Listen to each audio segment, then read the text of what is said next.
What could be more disconcerting than to hear others whispering in your presence and not know what they're saying or whispering about? Both the prophet Jeremiah and the prophet Jesus are hounded by friends and relatives who have turned against them in today's readings. And the whispers are increasing in volume, culminating in an attempt to stone the rabbi from Nazareth. But in all honesty, we must admit that the opposition group arguing against Jeremiah and Jesus are not blatantly bad people. They know their Bible, its legal applications, and they can quote a lot of the text actually by rote memory. They abide by the law scrupulously and are willing to openly challenge others in that pursuit. But much of this has become mere sounds.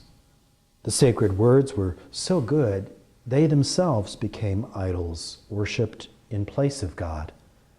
We can do the same, savoring quotations in order to control God and to dictate to God how he must act on our behalf in the future.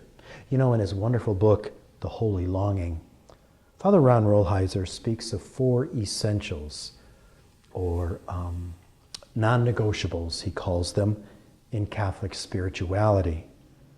Number 1, private prayer. We'll never grow in holiness without solitude in quiet prayer. You got to show up, Rolheiser says, and you got to show up regularly. It's as simple and as difficult as that. Secondly, he speaks of social justice. You can be very faithful to prayer, but without attention to the needs of others, without a willingness to change unjust structures, it's not authentic prayer. Thirdly, Rolheiser speaks of community as a constituent element of true worship. We can be socially just and very prayerful, but if we're not tethered to a community, if we're not in church, we'll quickly wither or burn out. Finally, Rolheiser speaks of mellowness of heart and spirit. We can be the most active members of the church, socially just, very prayerful, but if we're grumpy and unhappy, it's a waste. Pope Francis says we don't need any more sourpusses.